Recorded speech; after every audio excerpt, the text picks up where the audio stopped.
Как определить, что вы находитесь в токсичных отношениях? Первое. Чувство тревоги и страха. Например, вы тревожитесь, что сделали что-то не так и обидите партнера. Второй признак – контроль и манипуляции. Партнер контролирует, с кем вы проводите время, сколько тратите время на общение с родными или контролирует ваши финансы. Третий признак – унижение и манипуляции. Партнер делает едкие саркастичные замечания, обесценивает ваши достижения, часто критикует вас. Это может быть признаком эмоционального насилия. Четвертый признак – изоляция. Токсичный партнер пытается незаметно сделать так, что вы перестаете общаться со своими друзьями, близкими. Так он проявляет свой контроль, власть над вами.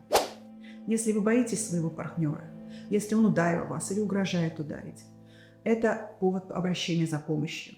И повод задуматься, как прекратить эти нездоровые отношения безопасным способом.